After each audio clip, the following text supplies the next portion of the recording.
Great, we're live and we're just about to start the show this morning. Breaking news from around the world as usual. Monday, 9 a.m.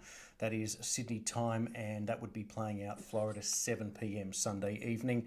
And we're just about to start the show, and here is our opener. Let's see if we get to keep this one on air. Meanwhile, some country is expanding military bases, reinforcing military presence, and intensifying arms race in the region, and transferring nuclear weapon technologies to a non-nuclear state. All such practices, which it often resorts to, are designed to make enemy, stoke confrontation, fuel the fire, and fish in troubled waters. The true design of pushing for NATO-like military alliances in the Asia-Pacific is to hold countries in the region hostage and play up conflict and confrontation. Such attempts will only plunge the region into a whirlpool of division, disputes, and conflicts.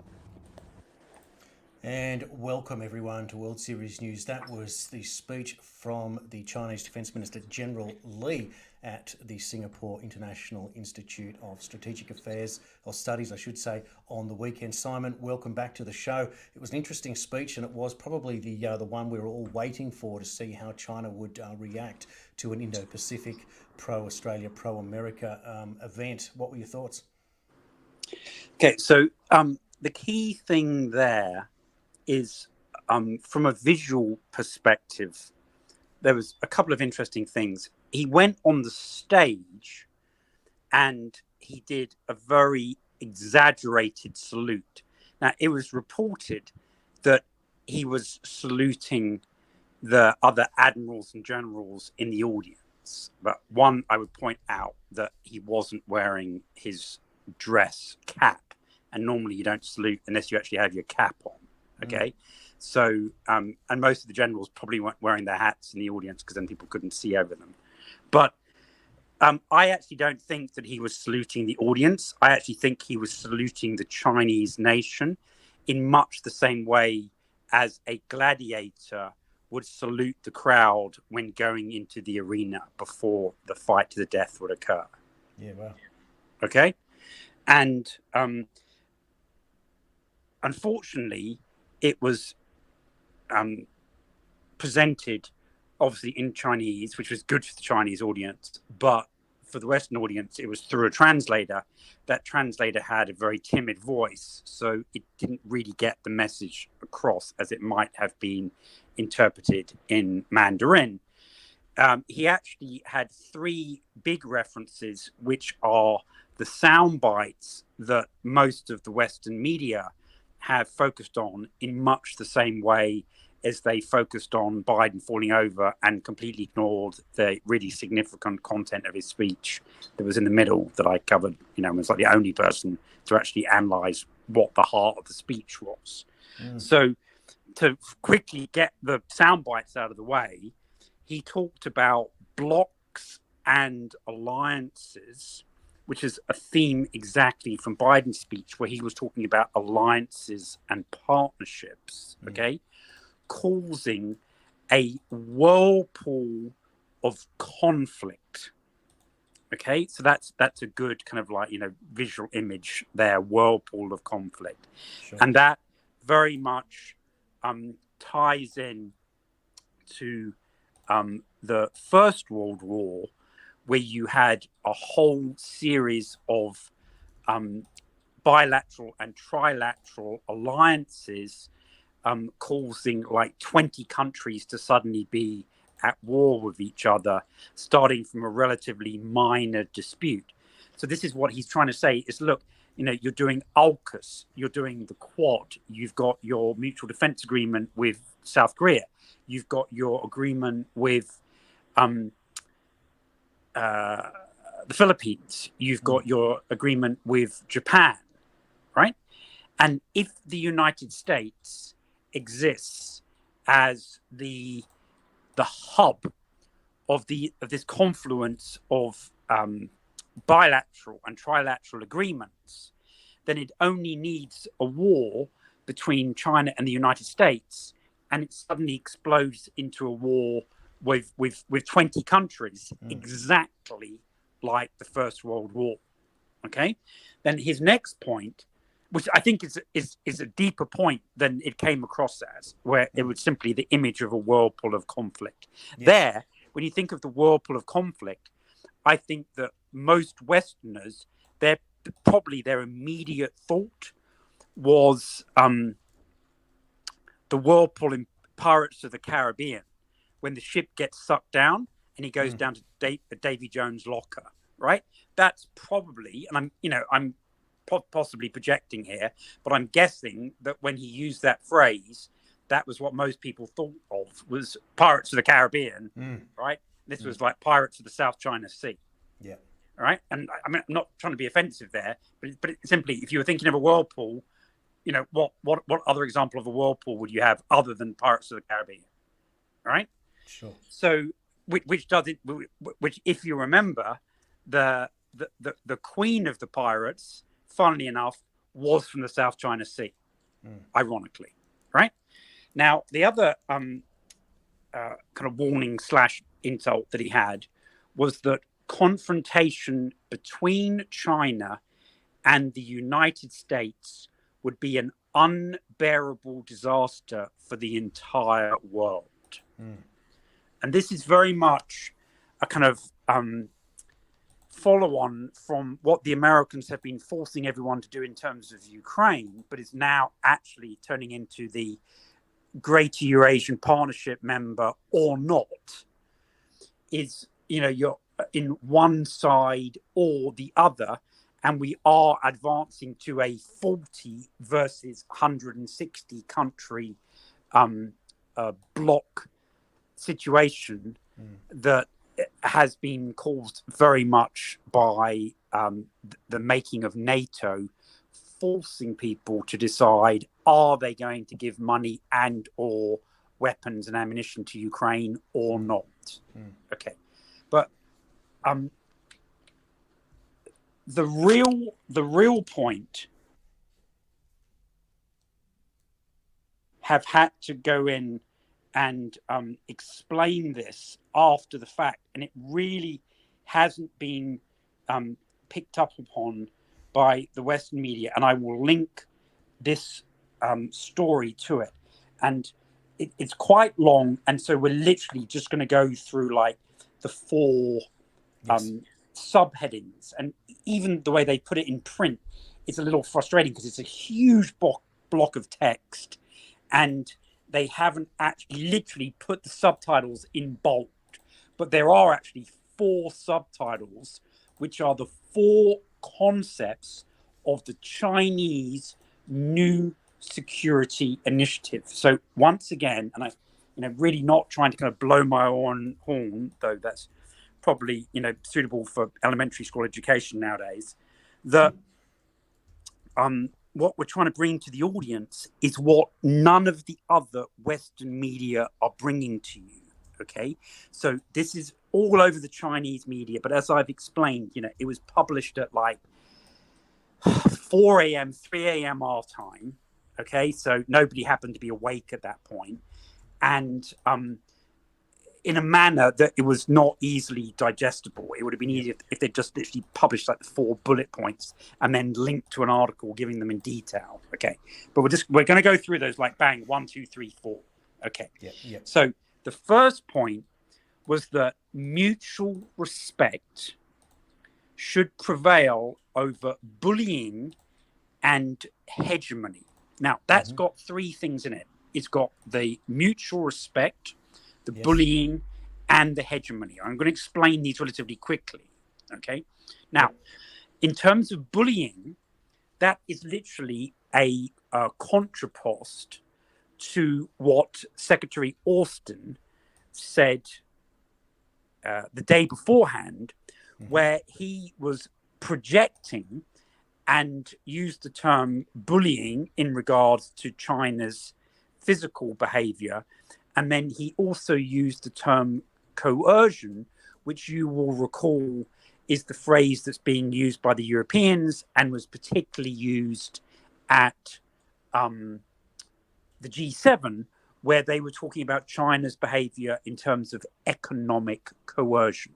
So we're starting to see these words not only be repeated, but ironically, they're being turned against the other opponent. So sadly, we're at the point now where we've got the Chinese pointing, saying, you're the bully, and we've got the Americans pointing in the other direction, saying, no, you're the bully. It's literally like a school playground. Yes. Right? Okay. So then we'll just look at the term hegemony.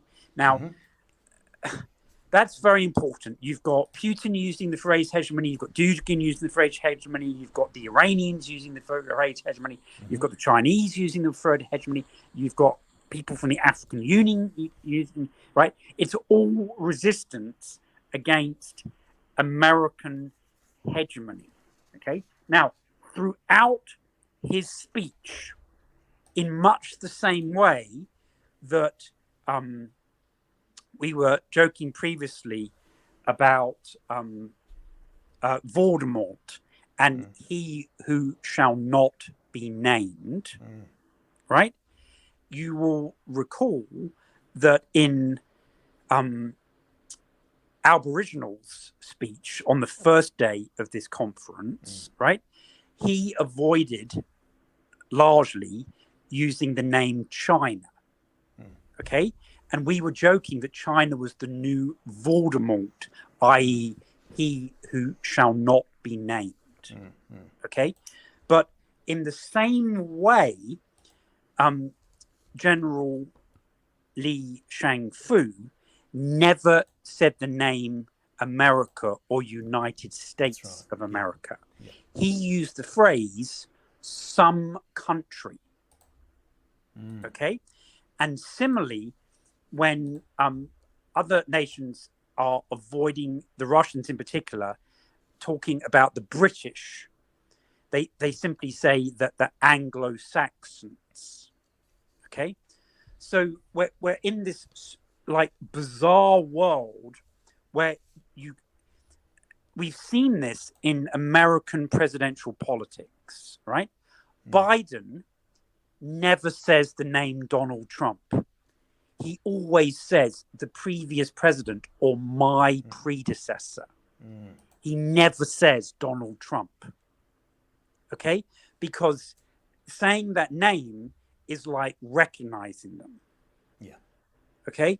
And so we're at the point now where we're on the verge of ceasing to have diplomatic recognition between China and Britain, between China and America. And it would seem, though I'm surprised, between at least Australia in Aboriginals' mind and China, despite their growing trade relationship.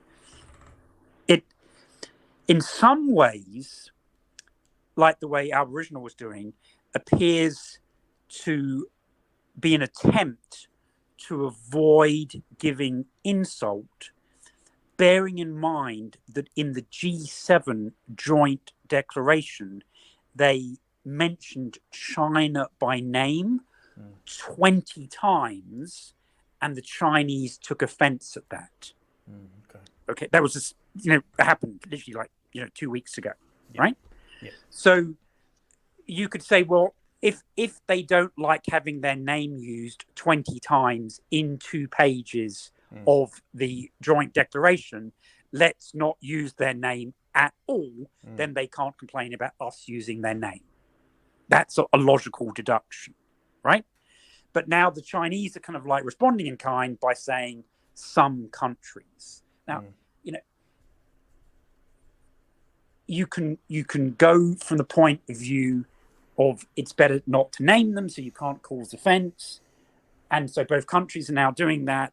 And so that's avoiding confrontation.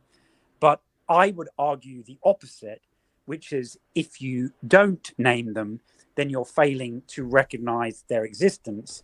And that implies formal diplomatic non-recognition. Therefore, we have to recall our ambassadors.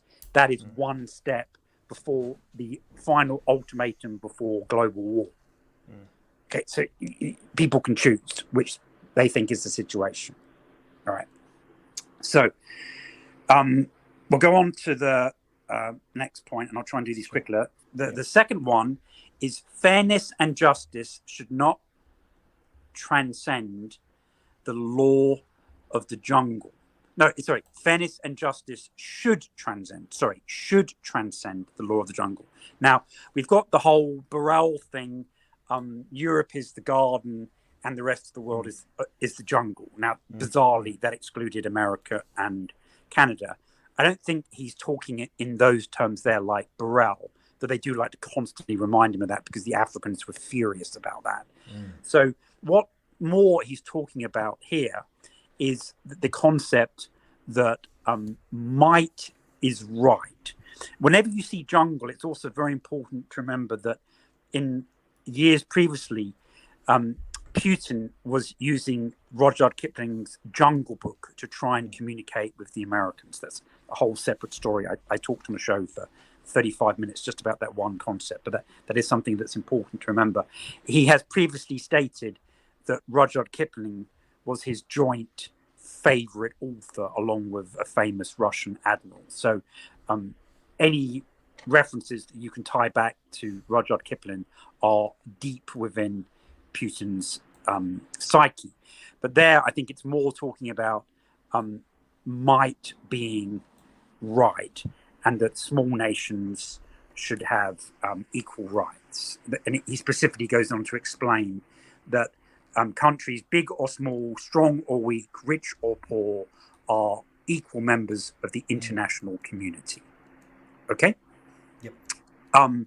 The third one is eliminating conflicts and confrontation through mutual trust and consultation. Now, it's very important to remember that people are constantly saying, oh, well, Russia isn't doing any of these things, so, the Chinese are being inconsistent. But indeed, this was exactly what Russia tried to do, and they tried to consult with both the United States and the European Union with the documents that they put out on or around, depending on what time zone you're in, the 17th of December 2021, where they specifically said that they wanted to negotiate with those two world powers that were involved in the impending Ukraine conflict for a consensus on the European security architecture. All right. So it really suits all these think tanks in Europe and North America to completely forget that and not mention that at all. Once again, much like the name Voldemort, okay, we keep on going back to this for a reason. And so you've got all these kind of things that shouldn't be entered into, like the Holy of Holies, and shouldn't be mentioned like Voldemort, all right? And obviously that attempt at consultation is one of those examples. Now, if we go on to the fourth point, we've then got preventing bloc confrontation with openness and inclusiveness.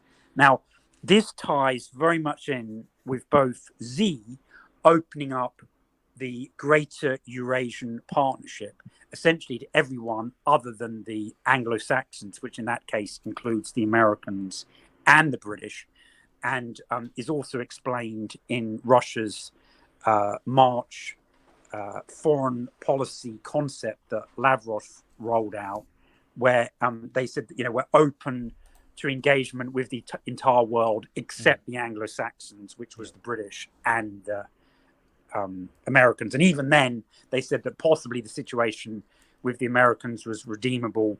The only people who the Russians imply have essentially taken the mark of the beast, which is one of the two irredeemable sins, are the British. The relationship between the British and the Russians is completely done.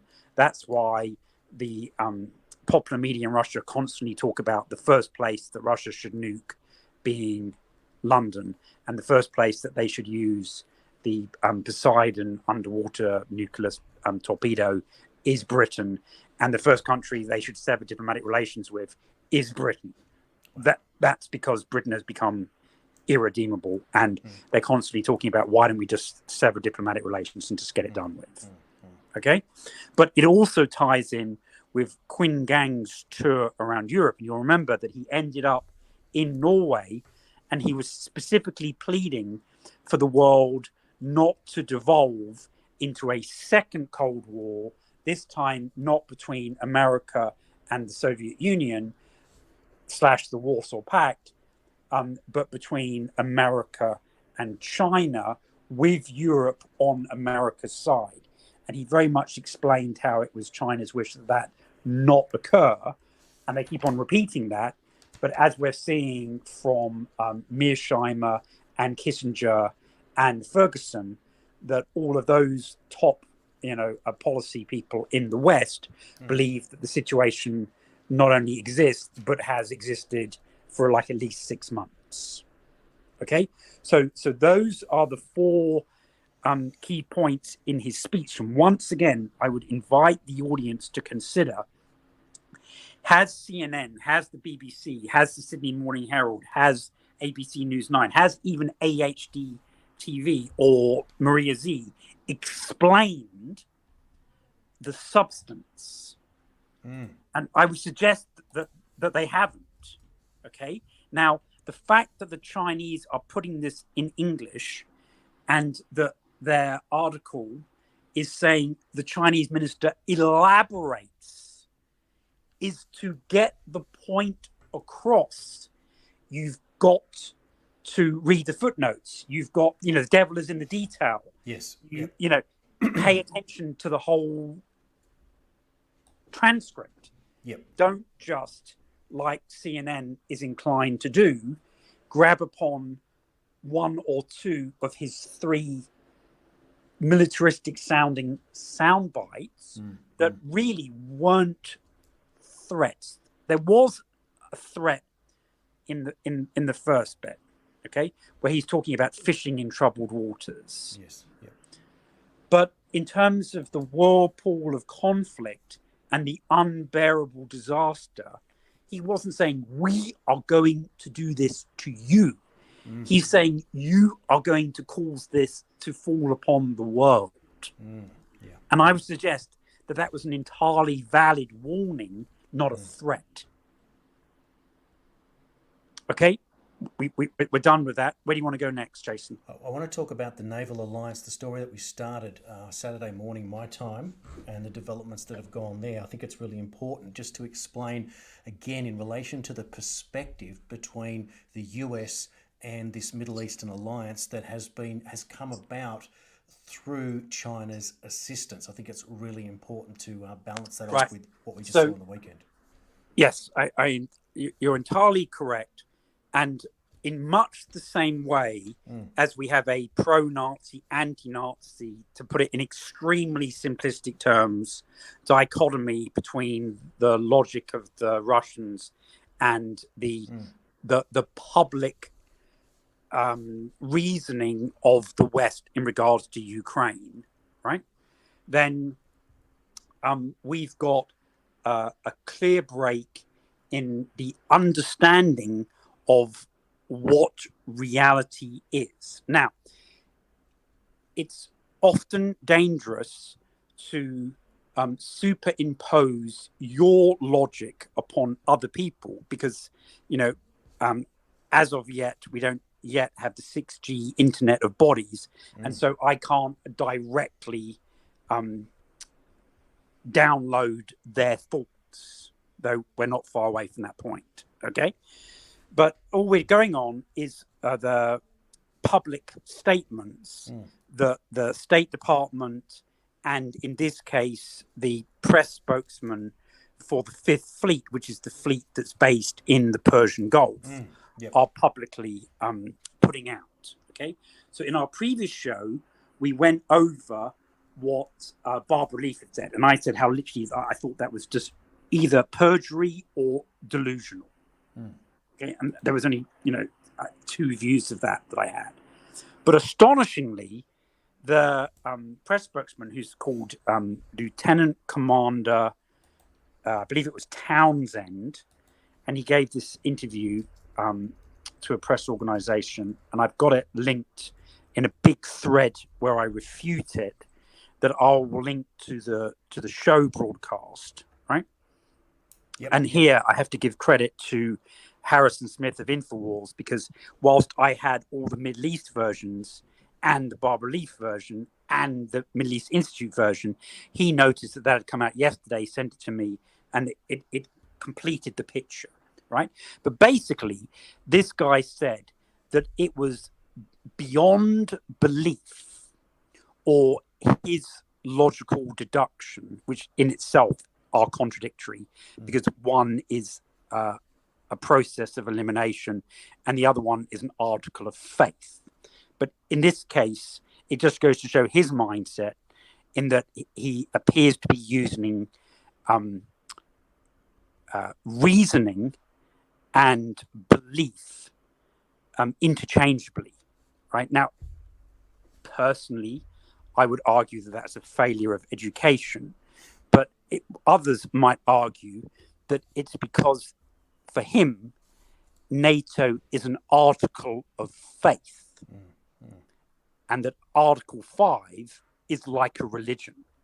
So we could have that whole debate, which is too long to go on here, which is a philosophical point, as to whether or not a logical point, even though it may be based upon a false premise, has become so significant in one's life and one's raison d'etre, one's reason to exist, that it becomes an article of faith. Because that indeed would be the argument for the Chinese and the Russians, is that NATO, since the end of the Cold War, has lost its reason to exist. And it's only if one has a belief in its function rather than its true purpose to suppress countries around the world that one would advocate that it needs to not only exist, but to continue to expand.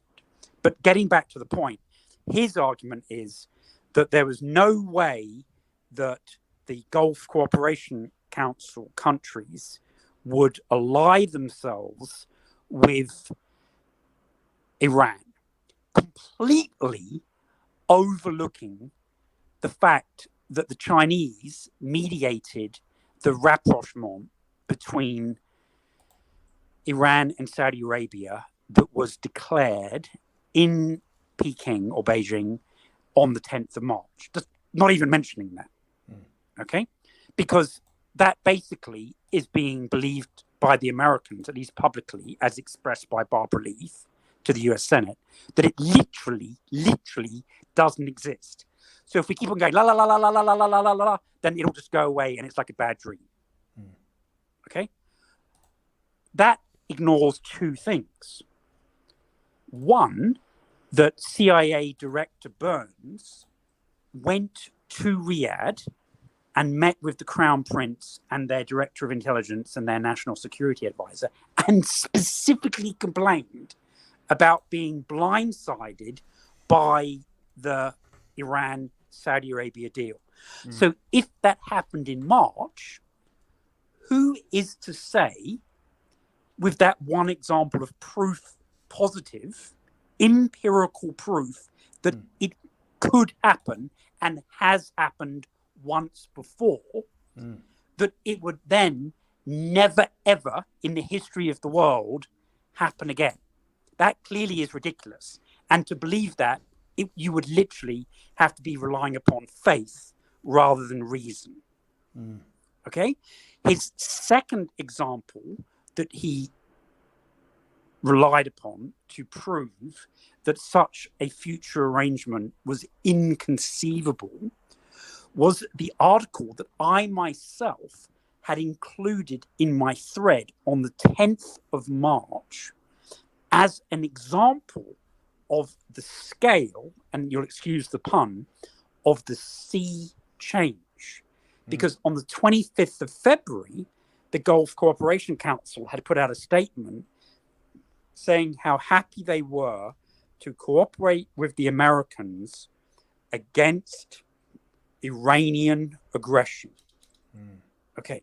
Now, the reason why I attached that article in my thread, which is proof in writing that I was discussing these issues 3 months ago, right, was specifically the scope of the change and how it was like a tectonic shift. But instead of recognizing that the shift has definitively occurred, and it's even been discussed by Fiona Hill, by the Chinese, by all, like every single newspaper, TV, and radio station in the entire Middle East, India, all of these countries, right? That this shift has occurred, right? He instead relies upon a newspaper article that I think was in the Gulf News 13 days before the shift happened. So the World War II comparison that I would draw, would be like saying that Romania, that was allied with the Germans, never changed sides and fought with the Russians, and that Italy, that was allied with the Germans, never changed sides and fought with the Americans against the Germans. It literally would be denying well-established facts of world history. And this is what this officer, the press spokesman for the American Fifth Fleet, right, was doing. He was saying, ignore everything that's happened in the world between March the 9th and June the 3rd when he made the statement. Just pretend, like delete those 3 months of world history and only look at what the Gulf Cooperation Council, including Saudi Arabia, was saying on February the 25th. And that is terrifying because this is the hardest part, isn't it? Because not only is military doctrine being based upon this falsehood, but they're feeding this bullshit to the Western public via an interview with the media, and they're lying about it to the US Senate, who are making foreign policy and military decisions and funding them with literally hundreds of billions of dollars. So they're all operating, at least in public, on a complete and utter falsehood. It, at best, is delusional, and at worst, is demonstrating that they believe their own lies. And this is exactly the problem that we get to going back to the First World War and, for example, the Iraq-Kuwait War, where we're being fed things like the Huns are raping nuns, they're bayoneting babies, the Lusitania didn't have any weapons being shipped from America to Britain on it, therefore the Germans were wrong in sinking at it, despite the fact that they put 4-page advertisements in the New York Times saying, do not travel on this ship. It's a weapons ship. We're going to sink it. All of that history is either falsified or deleted. And that is exactly what we are seeing now. And I would reiterate that this is not my opinion. This is not like my version of history. I'm giving you like concrete examples and comparing them with other events in world history that are now generally recognized as truthful, like Italy changing from the Axis powers to the Allied powers, right? Everyone believes that happened, right? And yet, you know, we've got a situation now where the Americans are basically saying, oh, no, the Saudis haven't changed side. They're not doing any deals with the Iranians. The Chinese aren't involved. Okay? But when we're actually looking not only at the significance of the Iranians, the Omanis, the UAE, the Saudis, and it's now being suggested the Pakistanis and also the Iraqis, all saying we're going to form a combined naval unit, if not fully integrated like NATO, right? Then the importance of that is it's a counter NATO in the Middle East, right? Yep. And it's almost like the Europeans having a European defense force before they have the European Union. Okay, but there's no reason why these things have to follow a set order. Maybe you can do step 3 before you do step 1. Okay, and look at the conference that we've just had, the IISS in Singapore. The whole theme of that was European involvement in the Indo-Pacific. They're not talking about Monaco and Switzerland. Sure. They're talking about NATO. Okay, and America is specifically talking about NATO in the Indo-Pacific. You've got the Germans saying they'll send ships. You've got the Italians saying they'll send ships next year. You've got the French saying they'll send ships next year. You've got the British saying they'll send ships in 2025. Yep. Okay, that is the expansion of NATO into the Indo-Pacific. Now, the concept that hasn't got nearly as much press, but has existed for 3 years, that Israel has been pushing, was NATO in the Middle East.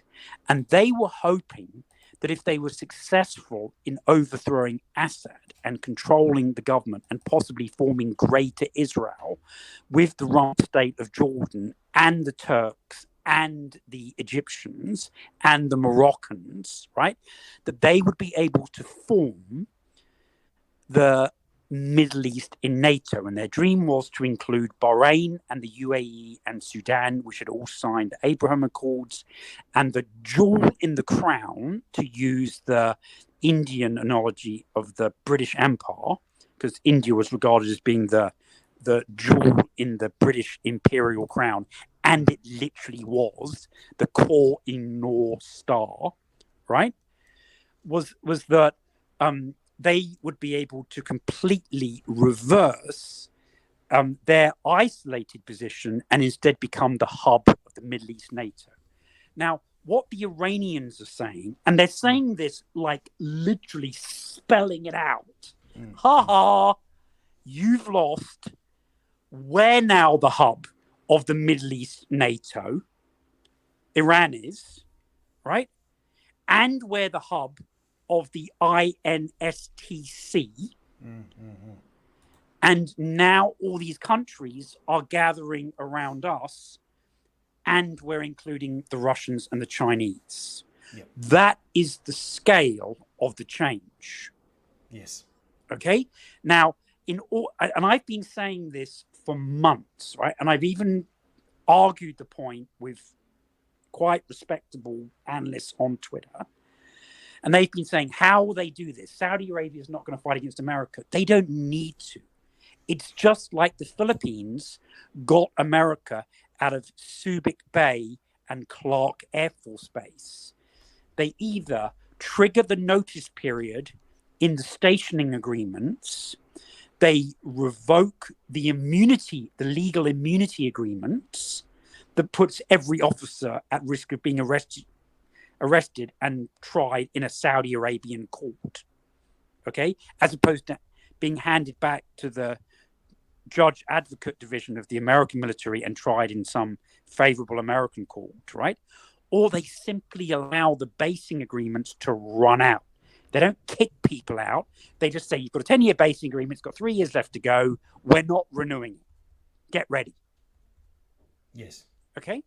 So, this is what people need to understand. You don't need to have Armageddon in the Middle East to get the Americans out, which I think will very, very neatly, if I say so myself, segue into the battlefield of Armageddon in Alexander Dugin's opinion, right? Yeah, great idea. So let's continue with that story now. That this is a big story that's come up. Alexander Dugin, this is published just on June the 1st, an article, it's an extended article, Ukraine as a Field of Armageddon.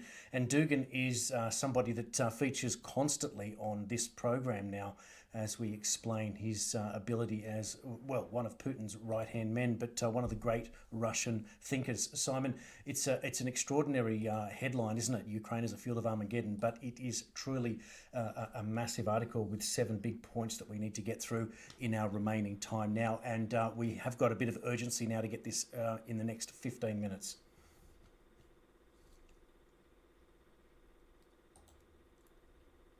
Now, I might have lost you there. We'll just wait for Simon to come back on. There might be a glitch in the internet.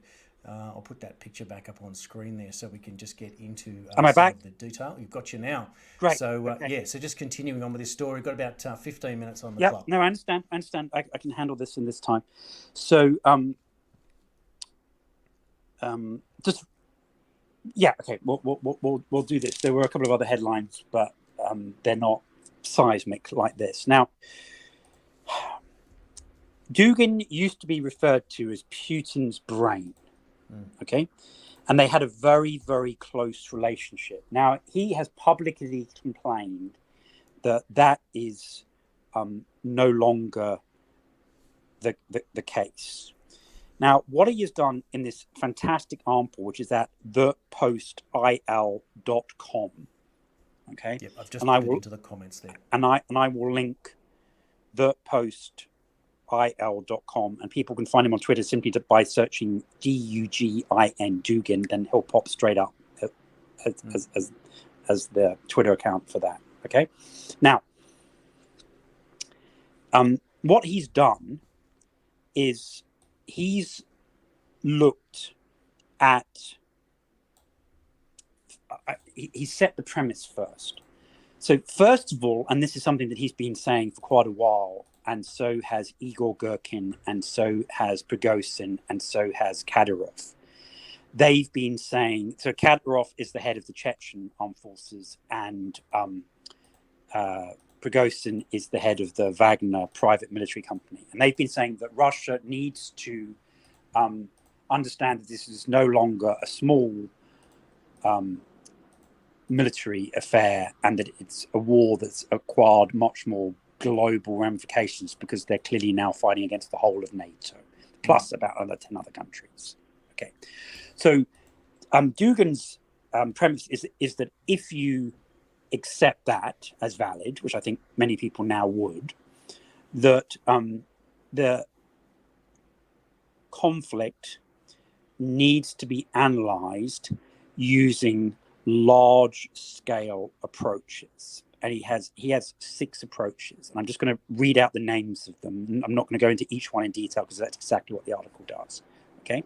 So he's talking about geopolitics, civilizational analysis, the definition of the future architecture of the world order, the culmination of world history, political economy macro analysis, and finally, religious eschatology, in terms of asking the question, is this the end days or the last times? Okay.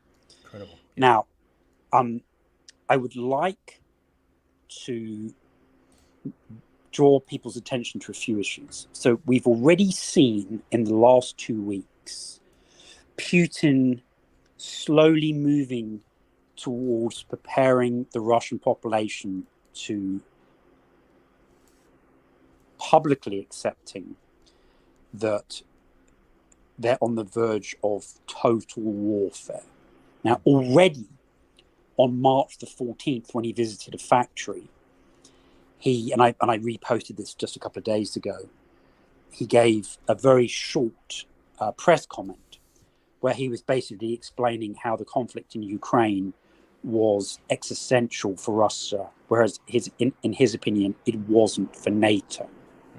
Okay, though NATO seems to believe that if they lose Ukraine, that it is inevitable that China will invade Taiwan, and that could be an even bigger conflict.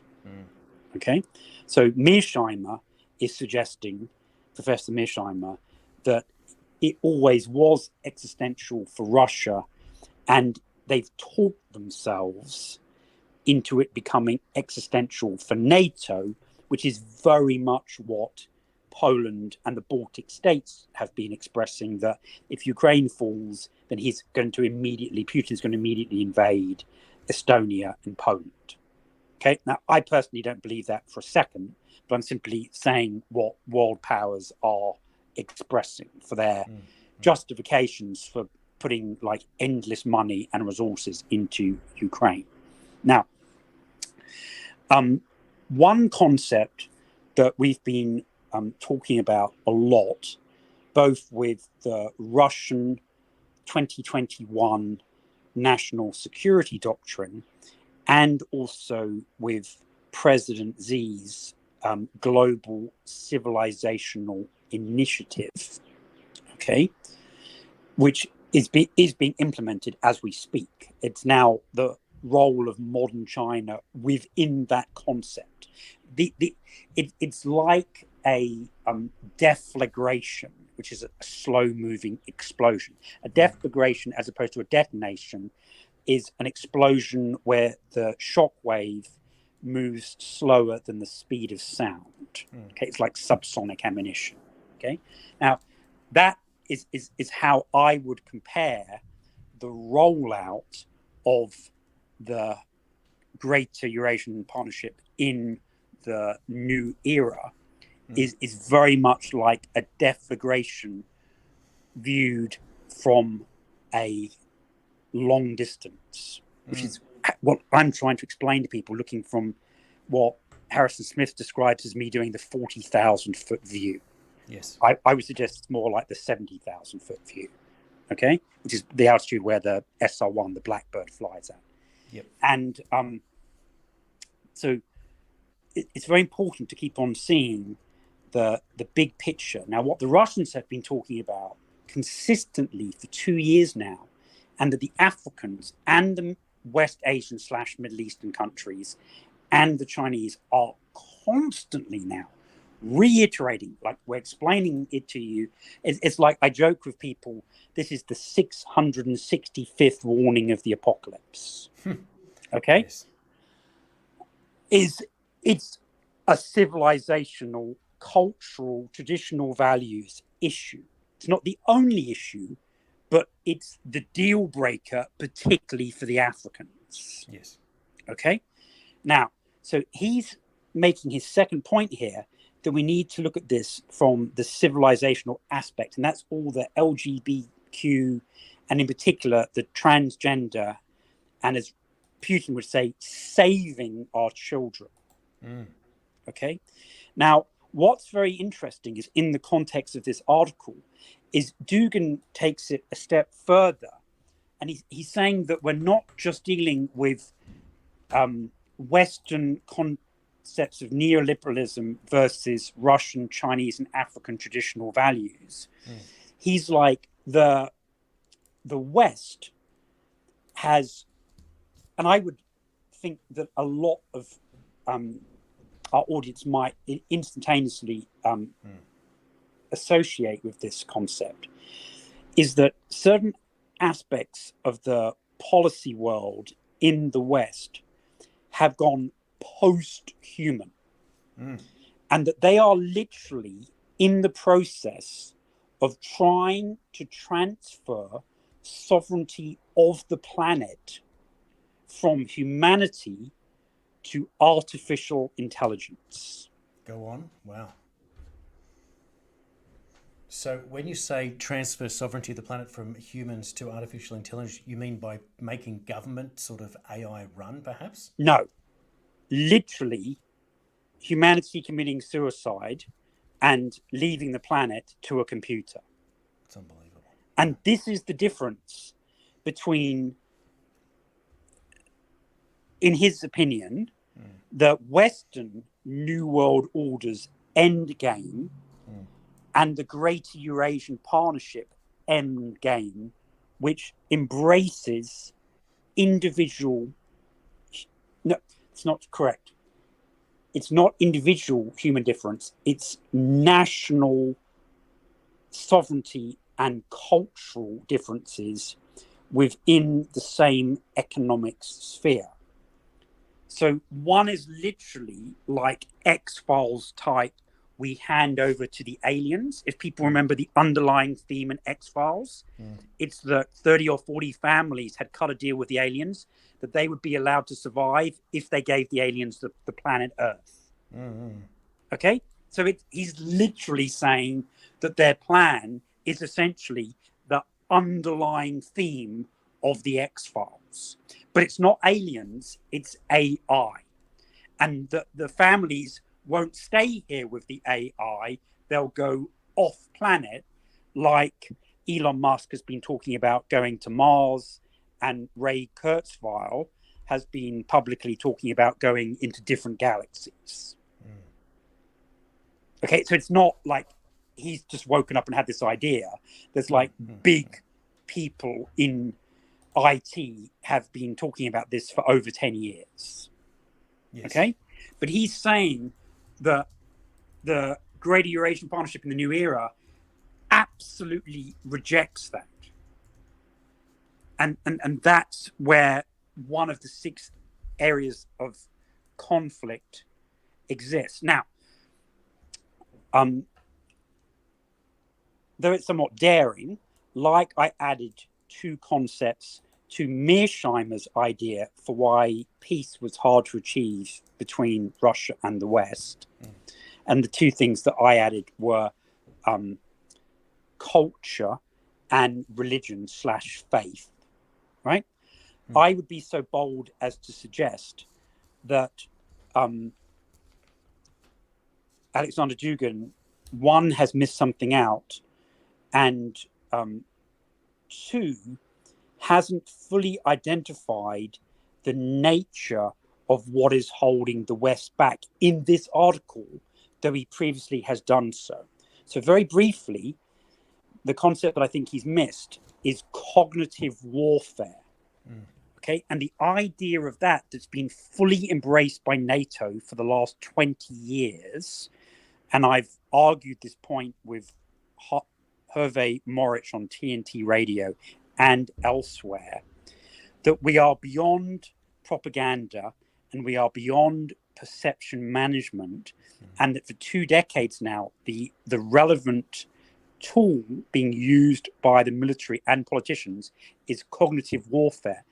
And this is where Dugin's idea that the battlefield of Armageddon is not in Israel or somewhere else in the Middle East, but that it is in Ukraine, is partially wrong, in that is only the physical manifestation. The battlefield that NATO recognizes and that Dugin has elsewhere acknowledged is not being done by the Russians or by the Indians, but is being done by the Chinese and the NATO very actively, is that the location of the battlefield is actually inside the human mind. And that is like a huge concept that people need to get their heads around. And the very final thing, and I appreciate we're coming down to our last few minutes, it would be nice to be able to run to the full hour if you can go 5 minutes over the hour, Jason, if that's possible, just to the show 60 minutes, if that's okay with you. Well, yeah, as long as we're at 60, yep.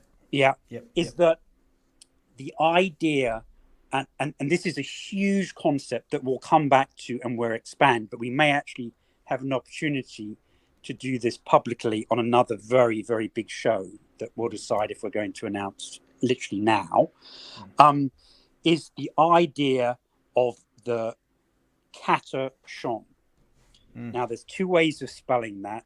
One way tends to cause instant problems, but it's the idea that there is, for the last 2,000 years since the presence of Jesus Christ on the earth, that from person to person, a spirit of the Antichrist has transferred, and that the reason why the end of days or the last times has not occurred previously is because that person was withholding the revealing of the identity of the Antichrist. Okay? Yep. I appreciate these are huge concepts, right? But this is quite well-established dogma in Greek and Russian Orthodoxy, and it relates to the letter from St. Paul to the Thessalonians. Okay? Now, previously, Dugin has suggested that in the current iteration of this spirit, that Vladimir Putin was the one holding back the Antichrist. Since he's fallen out with Putin, and he's now very much embraced Prigozhin, the head of the Wagner, and I know this sounds bizarre, but he's now suggested that the spirit of Wagner and Prigozhin are actually the embodiment of Russian fighting spirit and resilience. Okay? So it's not quite clear whether or not he believes that the spirit has been transferred once again, which is how it's gone forward over the eons, going from person to person to person to person, right? But that he's still suggesting that we may be upon the last times, and that if that spirit of resistance fails at this point, then the Antichrist will be revealed, Armageddon is upon us, and in his view, that battlefield is Ukraine. Wow. Okay, so I'll link the article, but it's, people can take the view this is, the ramblings of a madman. I think it requires a lot more analysis than that. I have glossed over it. I've only looked at 2 points out of his 6 and been so bold as to suggest a 7th. At some point, you and I will have to do a whole show just talking about cognitive warfare, because I would suggest that the kind of like final test for that was indeed the rollout of the COVID restrictions.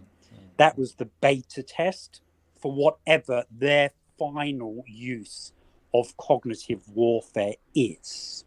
Okay, so it's very, very important, and it's a more sophisticated version of what I have on my Twitter feed, where I have an explanation of the odor complex model, not the basic odor loop, but the odor complex model. If people go to my Twitter feed and click onto my pinned tweet, there's a link there that will take them to that.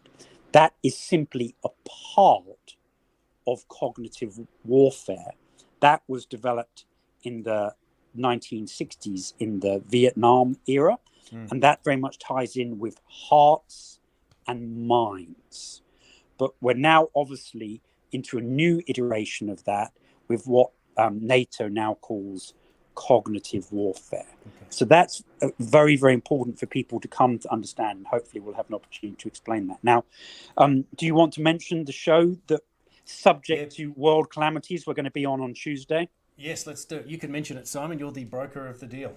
Okay, so following on from my last appearance with Alex Jones on InfoWars, Jason and I have, though it's a horrendous time for him, it's like 3 a.m. Sydney time, have been invited to go on the peak hour of the main InfoWars show with Alex Jones at 1 p.m. on Tuesday, and that's 1 p.m. Eastern time, New York time. Okay, so I believe that's like 3 a.m. Sydney time, though it will obviously be available as a podcast and we'll link to it after the show. Now, interestingly enough, as well as being the main hour that should be broadcast to about 300 different radio stations, it is also the anniversary of D-Day, which is the invasion of the Allied forces of France on the 6th of June, which it is American and European time, though Jason will be into the 7th of June for that huge invasion. And here we are talking about naval forces in the Middle East, naval forces in the Black Sea, naval forces in the South China Sea, and potentially the world's largest invasion over 4 times the distance from China to Taiwan. So it's an incredibly relevant day to be discussing all of these grand concepts. And I sincerely hope that all of the audience will be able to join us, if not live, then certainly to hear that podcast that will be available later. Well said, Simon.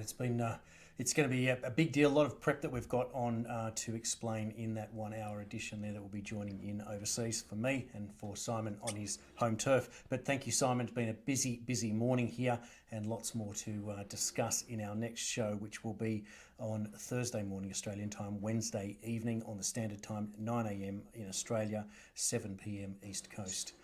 In the United States. We'll end it there. Thanks again, Simon. Thanks everyone for watching. Please share far and wide and continue to watch for more updates here on World Series News and the other channels of Jason Q Citizen, and check out Simon's Twitter feed. I'll put it up one more time on the bottom of the screen there. Simon from Flory 2 is how you'll find him. Thank you.